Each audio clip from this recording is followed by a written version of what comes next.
Alright, and now you can clearly see those gaps. And so we'll go fix that up.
Alright, that's better.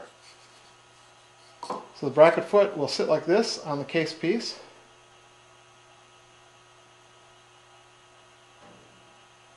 And the back will then be able to slide in and out here.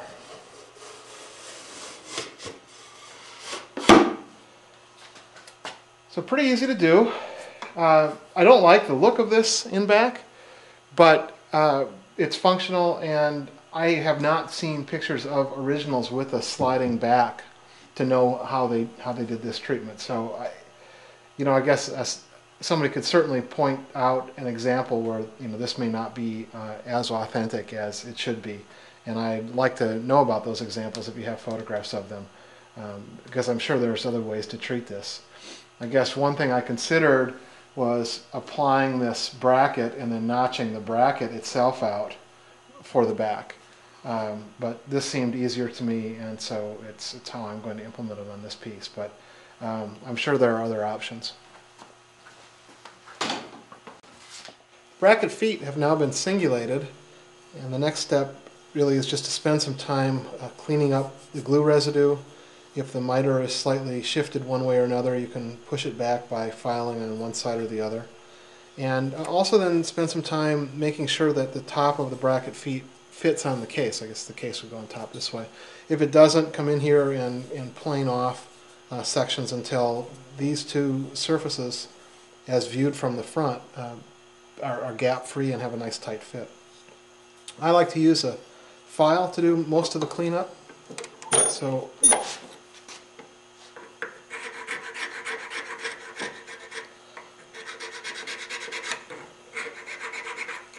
like this, walk your way around. If there's any tear out left from the molding process, now is a good time to take care of that.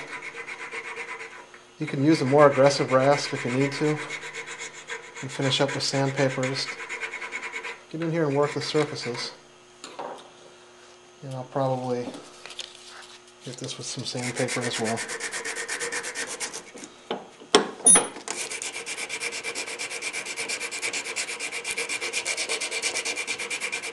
Just a lot easier to take care of now than when it's on the piece. I'm going to walk you through the process of gluing these bracket feet on. There's nothing magic about this, but have your head on you. You want to go ahead of time and rough up these surfaces with a toothing plane. Rough up the top of the bracket feet with a toothing plane. Rough up your glue blocks themselves with a toothing plane. In fact, I'm going to hit this one now. I forgot to do it. Double check everything.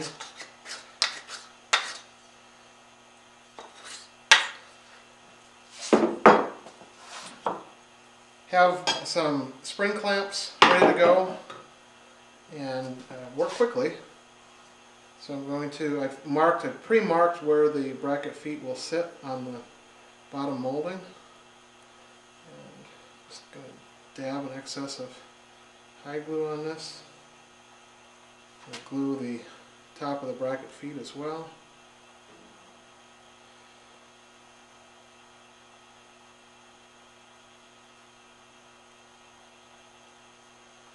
Now, you've already pre-positioned these things to make sure that they fit nice.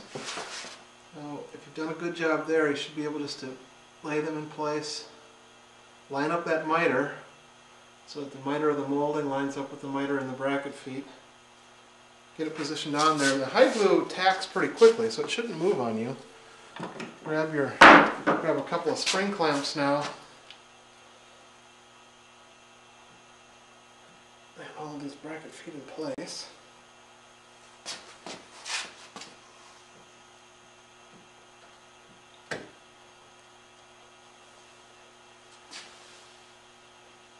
Okay, that looks good. Now take these glue blocks and just make sure you've got the orientation right. Put some glue on the two surfaces of the glue block. Similarly in here.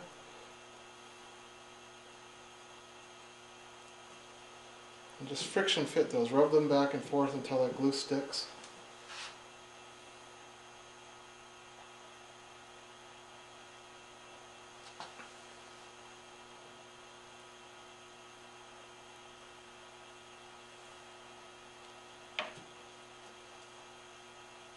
Great. Now we'll do the back. The back is really similar. I've already got the foot mark pre-positioned. I forgot to rough these up though. Go ahead and glue these.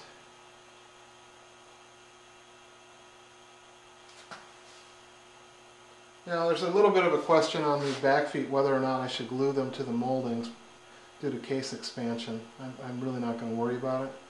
It's a short enough distance, but you could just decide to glue them to the bottom and leave them float on the moldings if you so desire.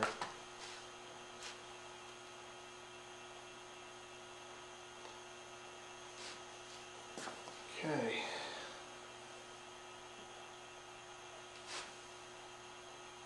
Same basic procedure. I'm lined up.